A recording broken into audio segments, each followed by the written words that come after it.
to Watch is an intimate look into the lives of prominent and influential women leaders from around the world and the challenges they faced on their journey. It's the real story behind her title. Join us every week to hear more stories about women from around the world and in your own communities at womentowatch.net. Hello, everyone, and welcome back to another week of Women to Watch. I'm Sue Rocco. Thanks so much for being with me. Joining me in just a moment will be Inge Smidts, and Inge is the CEO of Cable and Wireless Communications. She's doing incredible work currently in the Caribbean, building out their network there.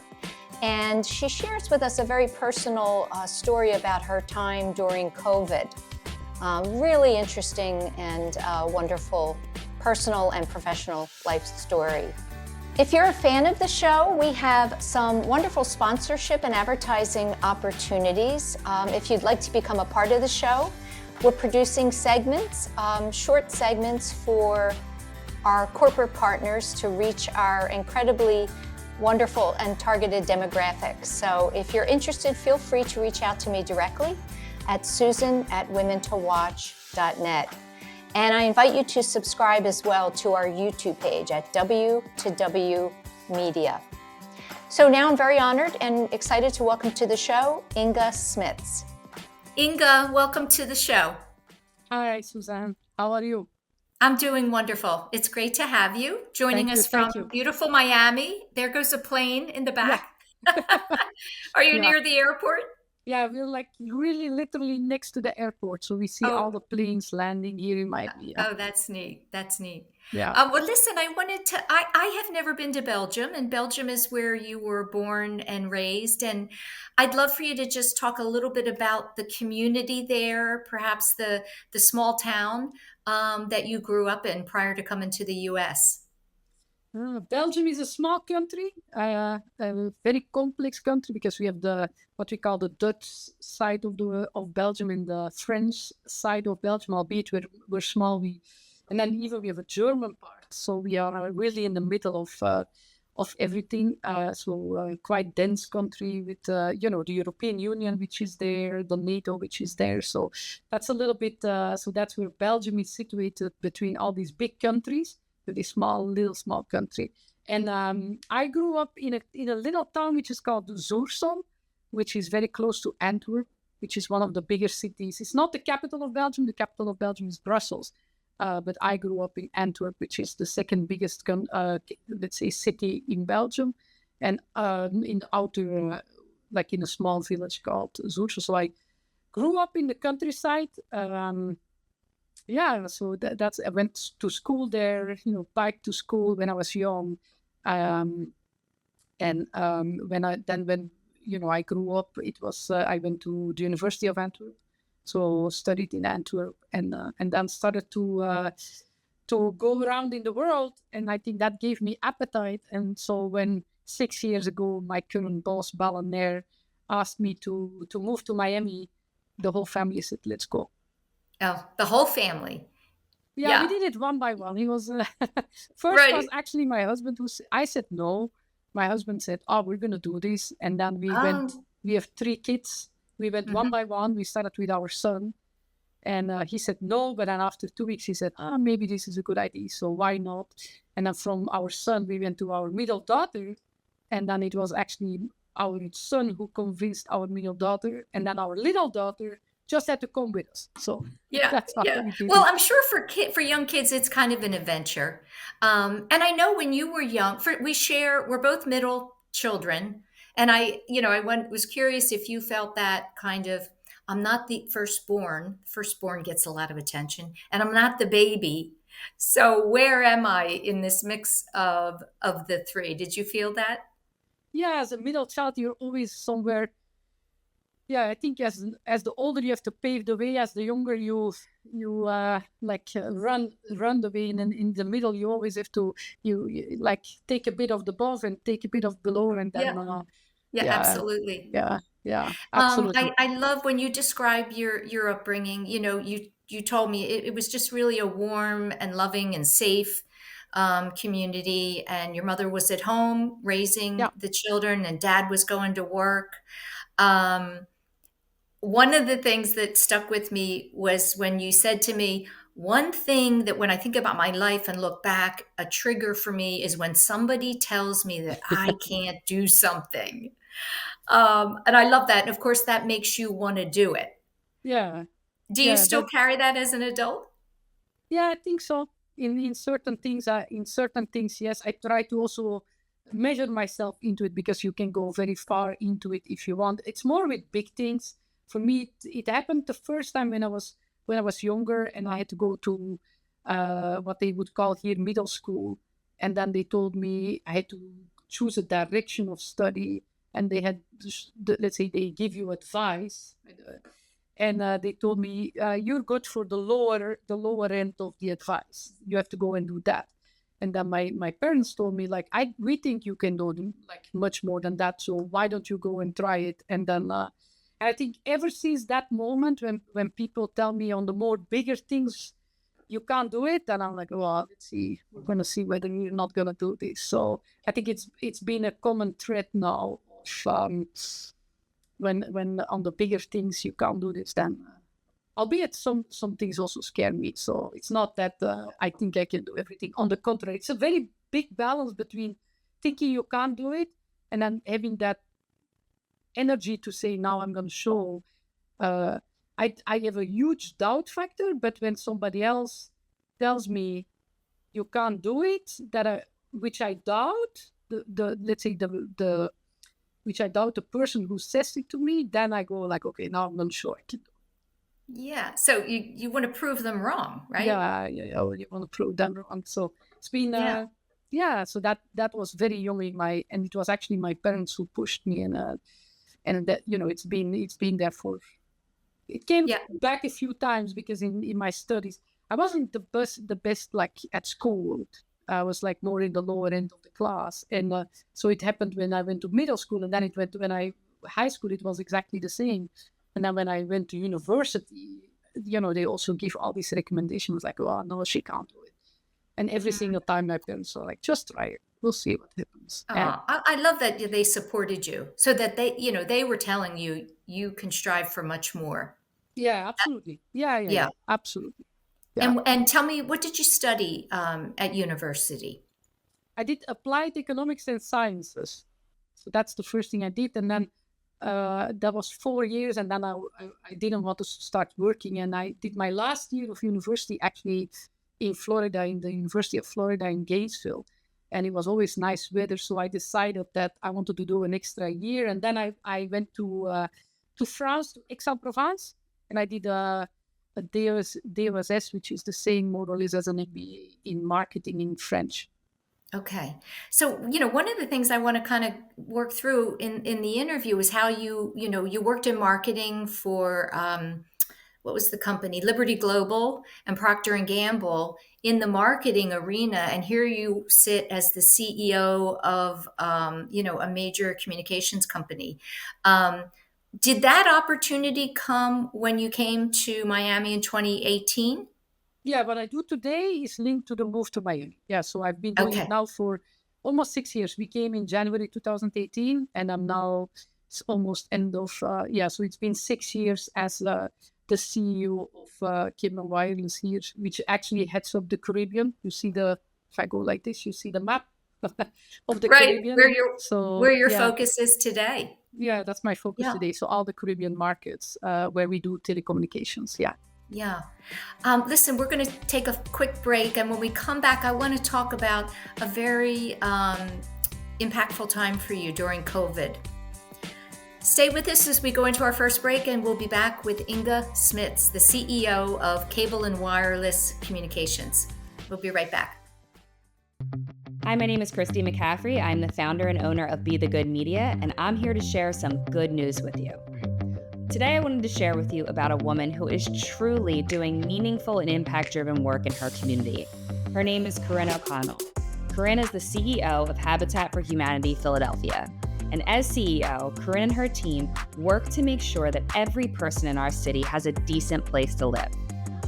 I was truly inspired in speaking with Corinne on my show because it was just so clear how passionate she is about making a meaningful impact in her community and in the lives of those she serves, not just today, but for many more years to come.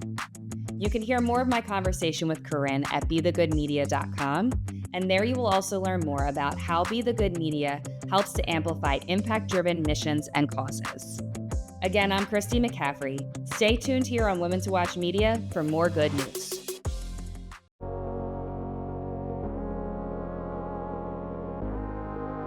Ladies, I'm Tiffany Curtin, a financial professional with more than 25 years of experience serving successful women, families, and businesses. Here's the reality. You don't have to be the one managing your family's finances to take ownership of your future.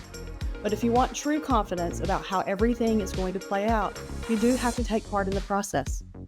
That doesn't mean digging into the weeds of your finances when you don't have the time or desire.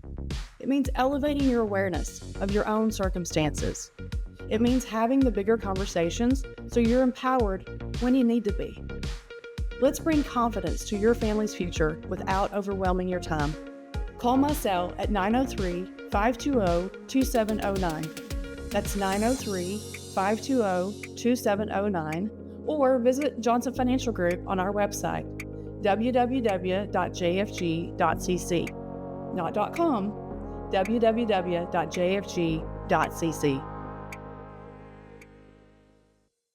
Hi, I'm Dawn Zier, CEO, Board Director, and Executive Mentor to Fortune 500 executives through my work at the Exco Group, firm of experienced CEOs, board directors, and global business leaders who offer real-world experience to help organizations and senior leaders grow.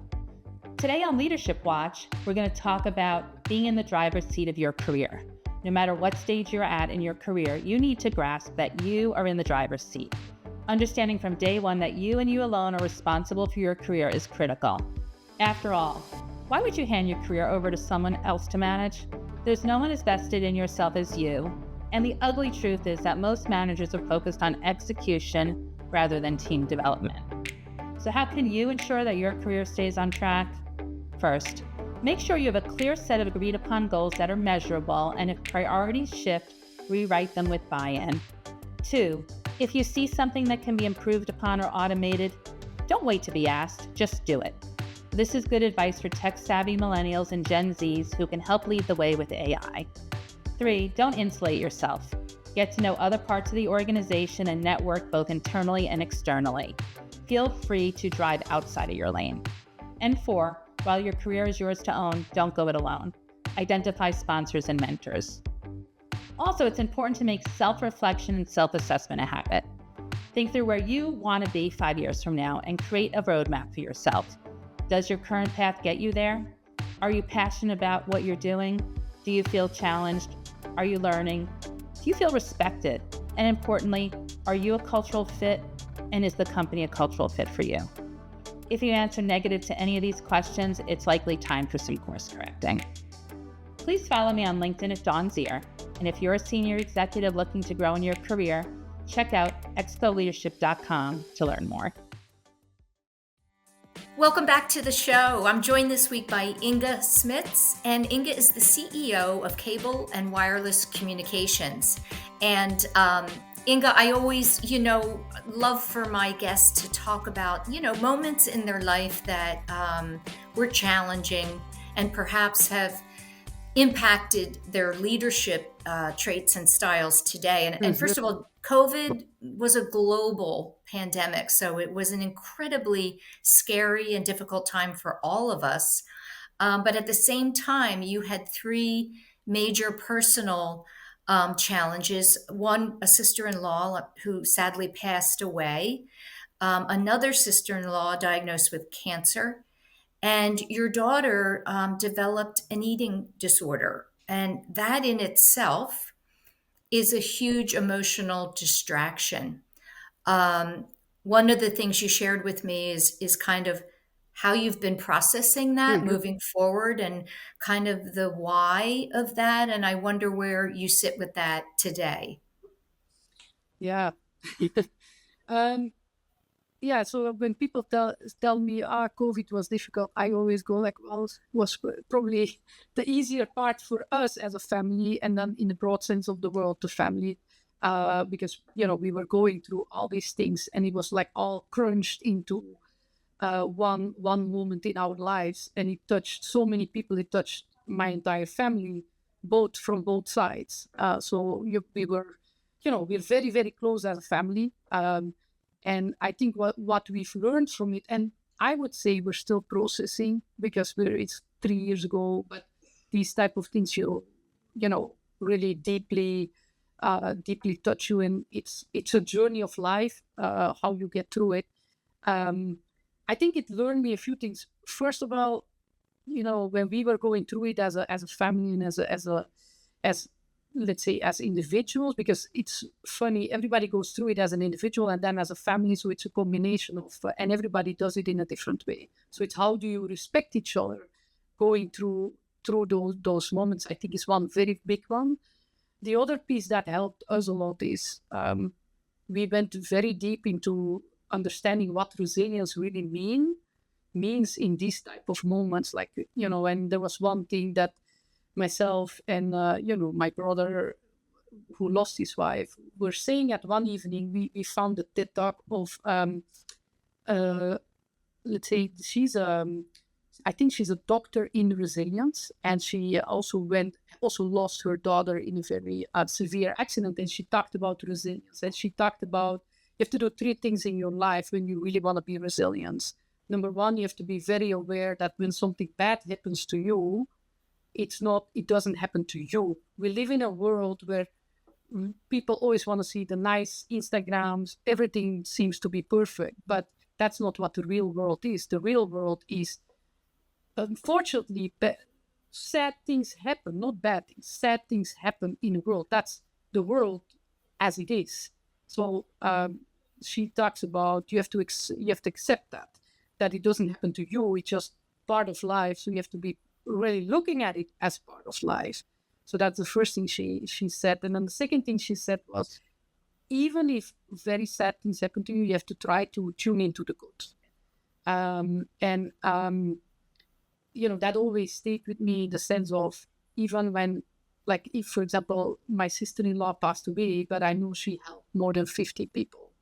By being an organ donor, and those things, when that is also very, very beautiful. So it's in a very, very sad moment, there is still very good things that happen. And the third thing she's saying is that you have to make sure that when you're going through these moments, that you can't, you have to ask yourself, if what I'm doing to myself, is it harming me or is it helping me? And that could be like, there are nights when you say, okay, I want to look at pictures, but there might also be nights where you say, I cannot look at pictures because it's going to really deprive me from sleeping again. So I think those things it always stuck with me, and I used those 3 big things every single day of my life. And it was just literally 5 minutes ago, before this interview, talking to somebody of my team who said something, and I was like, I have the huge respect for people that, take that step back and say, hey, this is how I look at things, and this is why I'm making a choice in my life. I will always respect that because of those things. Things happen to people, and then you just have to be very aware, like very in tune with those things. So I think the period learned me that, that life is not always like all nice, and sad things happen, but that's part of life. And when that happens, you have to try to be tuned into the good and go through it with an attitude of, what I'm doing, is it helping myself, or is it actually harming myself? Yeah. So, It's an incredible concept that in the worst of times, there's beautiful moments, yeah, it's just how you right? help each other. Yeah. Yeah, yeah. And as a leader, as the CEO of this company, you're involved in operations, sales, product development. You're involved in everything that's happening within the company. But I know that the culture and the people are the most important. Yes. And so I would imagine you use what you've learned through that experience with them in interactions. Yeah. Yeah, well, I do try to lead what I call with EQ and from the heart. And so what we try to do, the culture we've tried to build over the last 6 years is really one where we say, hey, we need to lead. We have to take sometimes very tough decisions, difficult decisions, but it's how you take them and how you execute them. And if you do them with a heart, you can always find a solution at the end of the. So that's something we really try to do. We really try to, in our region, there's a lot of hardship. Well, we have a lot of hurricanes. We have a lot of things that happen, in the region, which are really, really sad. But I think it allows you to then lead through those things. Through COVID, we kept everybody employed.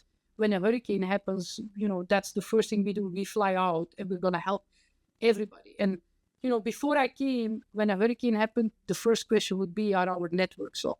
Today, the first question we ask is, have we found all our people? Is everybody okay?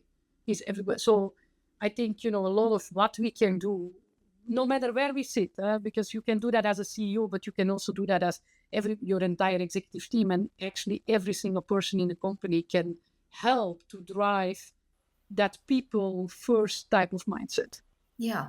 So that So is, when you're, it's just so our viewers and listeners know, as you know, you're working specifically in the Caribbean, yeah, working on connectivity there, which, in today's world, we're global and everybody needs yes. to be connected to everybody, but the Caribbean is not quite as forward as other countries. So can you describe for me, you're going through your typical day and then a hurricane hits. What happens? What do you have to do first? Well, the only good thing about hurricanes, and that's probably the only good thing, is that they're coming. So we have a You're whole prepared. You have a yeah, process. we have a whole process that takes care of, okay, everybody goes home, everybody takes care of their family. We know what we have to do in our technical facilities. So we have a whole playbook that we follow, which in the what we call the hurricane preparation. And then you have to sit it through because you don't know what the strength is going to be, what is going to happen. And then directly after the second playbook happens, and typically that would be first, are all our people safe? Have we found everybody? Sometimes that takes you 2 days, so it's not, because then the communication is out. And then the second part for us is we have to get, in those cases, our networks up as soon as possible, because we are the one that is between somebody wanting to call home to say they're safe and not being able to call home to say they're safe. So our focus typically is get as quickly as possible one of the networks up so that people can call home and can say they're safe. And from there, restoration happens and everything happens. Yeah. Yeah. Are things getting easier to do that? In other words, with the innovation, with technology, um, the physical getting things back up and running, is it getting better? I think Mother Nature will always be the strongest of everybody.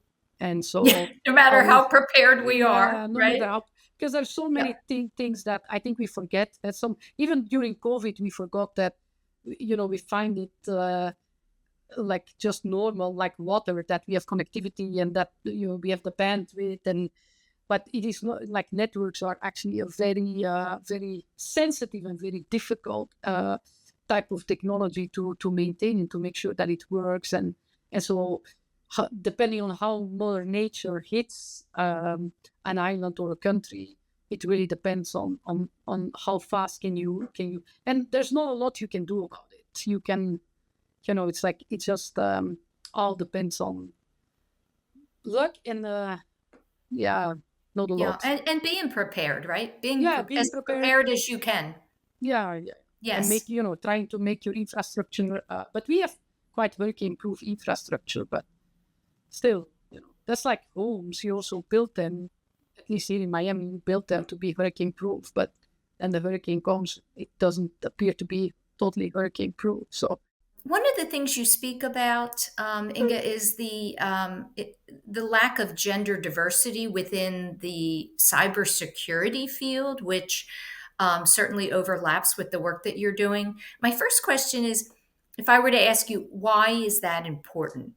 So why? I mean, I know why, but I want to know your answer. Why do we need more women involved in the future of cybersecurity? Well, I think general, what diversity brings you is what the word says. It brings you the diversity of the mind. And typically the way men think and women think is very, very different.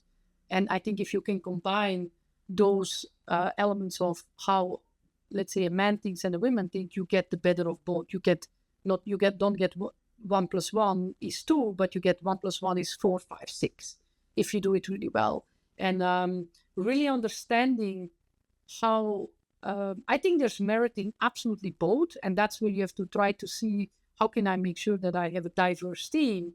And diversity is more than men and women, by the way, in my view. But so really, if you really, let's say, listen, really carefully listen to each other, you have 2 ears, 1 mouth, I always say, then it's going to bring you a different way of decision making, a different way of looking at things. And it's that combination that is going to bring us to better decisions, whether that is in the cybersecurity space or any other space. I think there's a very good book which is called Why Men Win at Work. It's written by Jill Whittaker. And because of the title, I think people always say, oh, it's the women who need to read it. But actually, it is really depicting how people think and behave, the differences between men and women. And when I read it, it actually helped myself because it gave insights into the women threads of how we do things. And then being very conscious about, this is why a man looks at it in that way, and this is why I look at it in this way. So there's a lot of things out there that can actually help us to really improve whatever we do. So for me, diversity goes pretty far. Yes. And I see it happening organically. It is happening as we become more enlightened about the importance of it, and more different cultures are coming together without the fear, right? That's a good one, without the fear. And that is absolutely there. Yeah. Yeah. What are you most excited about for your work in this coming year in 2025 and what's happening in the Caribbean? What are you most excited about? Oh, there's a lot happening. Yeah. Look, what excites me is my why. Why do I do it? It's really bringing that connectivity to the Caribbean. We always talk about 3 things. We're trying to connect, so we bring those networks, and in particular in the countries and the islands, that connectivity has a different meaning than what I would call Europe and North America, because it really connects the islands with the world. So that is the pillar of connectivity, really, making sure that all the islands have the best connectivity is one of my pillars, and it's one of the things I really take very seriously. When I came 6 years ago, a lot of our islands were still copper networks. They're now all fiber, giga-ready networks. So that is one. Same on mobile. The second piece for me is always care. Taking care of my customers and taking care of my people is what I love. And that drives me, and, making Caribbean talent grow, making my employees grow, that is one. And then within that also making sure, and we're not always good at it, making sure that our customers are really super happy. And then the last one, which we call commitment, is, we commit to certain numbers, which whether we like it, yes or no, you run a business, so you have to make the commitment to the numbers. And so that is what excites me, the combination of those 3 things, knowing that you're doing something that's going to leave a lasting legacy, whether it's through the networks, whether it's through taking care of your people, and by teaching people that a commitment in numbers is actually a very good thing that allows you then to do bigger and bolder things. When I took this job, all the numbers were red. And red numbers do not allow you to do investments into people, do not allow you to do investments into, in my case, networks. And I made it a very big deal to explain to people we first have to get into the green, and then the green numbers, and we have to grow, and then that will allow us to do even more things. And that's where we are now at. We have our culture that is now there. We've done fantastic things for the people, and we now have our networks. And being able to harvest all those things in the coming year is what I'm super excited about. And I would imagine the feedback you get from the people in these communities, how excited are they to be able to be so much more vastly connected Yeah. for their businesses, whatever they might be. Yeah, it gives economic growth and it gives personal growth Yes. too. Like everything we're doing a program which is called Jump, where we learned during COVID that a lot of the people didn't have connectivity. And typically what we would do as a telco is we would say, we'll provide to the people in need connectivity. But what we learned is that it was not enough. So what we did is we really did consumer research, and we found out that if we bring the connectivity, but we give those people also either a laptop or a computer, and then we add to that combination, let's say, what I would call teaching and coaching, how to use it, but also already a little bit of really a program that at least they do 1 month of online learning. The combination of and connectivity and the tablet or the computer and the online learning is called Jump now. And the insight was that we typically would just give the connectivity and then nothing. And we learned that we had no impact. And, we are operating in those countries, so we also have to have an impact. Also for those who have it more difficult. And so Jump does that. And it's one of those things which actually really I'm super proud of and super excited about, because, it just goes that one step further, I would say. Yeah, that's exciting. Well, my last question is, I love that you shared that you have doubt, you have these doubts, and I have then you a remember lot of that doubts. I have a lot that of doubts. yeah, Yeah. but you do it anyway, right? So you're sitting in the top spot of this company, and so for a woman who might be watching, and she has the doubts, but she wants that top spot, what would you say to her? Well, the first thing I would say, I'm not sitting in that top spot because I don't look at it that way. But when you have doubts, first I would say, then just try it, because what can happen if you try it and it doesn't work out, then that's also okay. So just try it and and then surround yourself with people that can take away that doubt. Because I would not have done a lot of things if it wouldn't be a few people that would have said, why don't you just try it? So just make sure that some people can take away that doubt, because and then the last thing I would say, typically women put a lot of pressure on themselves, and I think you have to really be aware of the fact that we put a lot of pressure, and it's also okay to reduce that pressure a little bit and have that knowledge, that insight of typically. I think actually that is something which we can absolutely learn from men. And I think they do that really well. They And do that that's a good better. thing. Yeah, they do Yes, that I better. agree And with so you. steal it with pride. Go and do it like rather than how we think it should be done as women. It's not better. It's one of those areas where we shouldn't do what we do. Yes, I think it's trying to be perfect. We know there's no perfect, but I agree with you that I think women put more pressure on themselves to do everything perfectly, Yeah, and they do not, right? absolutely. Yeah, Yeah, yeah. yeah.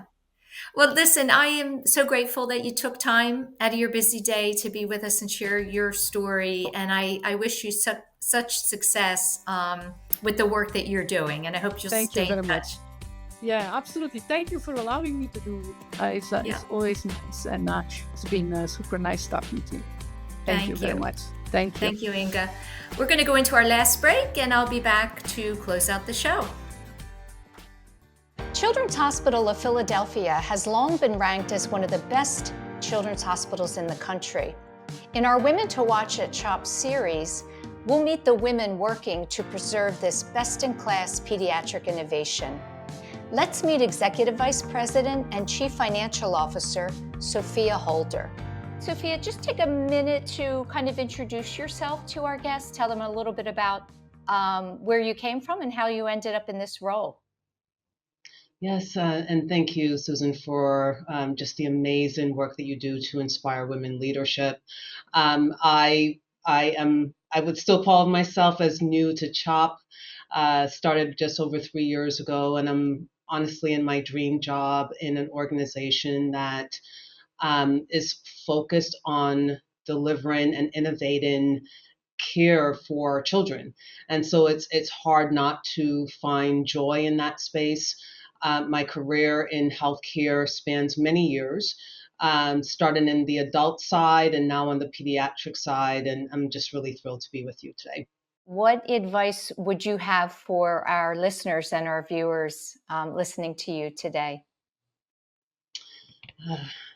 So I would offer two pieces of advice. Focus on continuous learning. Be a life learner. That's the frame that I often use with those who work with me and for me. Stay updated on industry trends. Continuously seek opportunities for learning and growth. Knowledge is power in any leadership role. I think the other piece of advice I would give is model authenticity. Be authentic and true to yourself. Authentic leadership builds trust and loyalty among your team and your peers, foundational to building effective teams and supporting cross-collaboration and partnership. Thanks so much to Sophia Holder for joining us. Stay tuned for more Women to Watch at CHOP.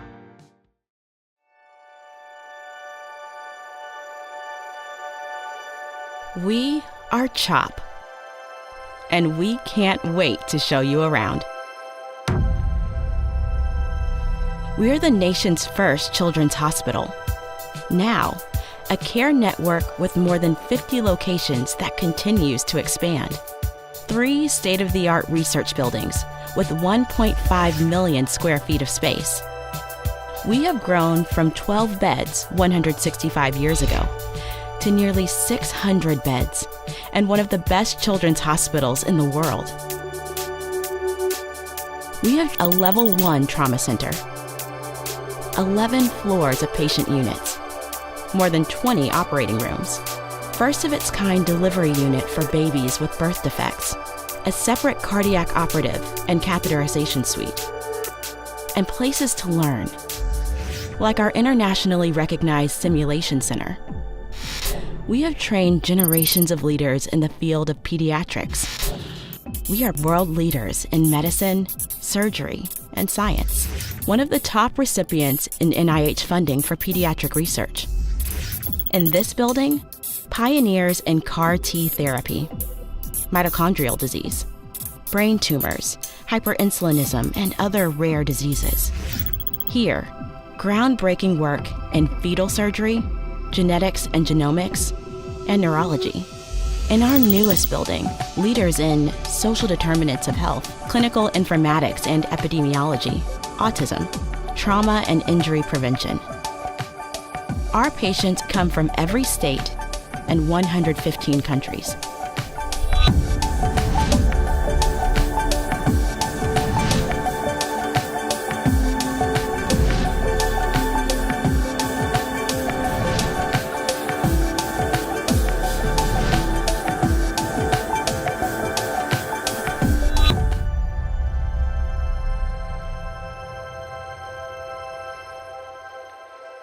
Meeting these challenges requires the best and the brightest.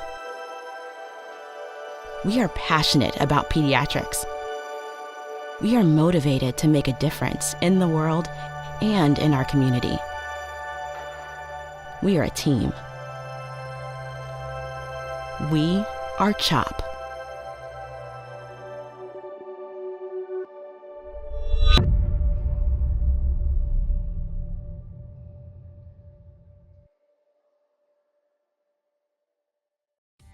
That's it, everyone, for another week of Women to Watch. Thanks for being with us. Next week, I'll be sitting down with Nora Barry, and Nora is a corporate advisor and an author. Thanks, as always, to our Watch team of corporate partners and our sponsors for helping us to bring you the show each and every week. I hope you all have a great week.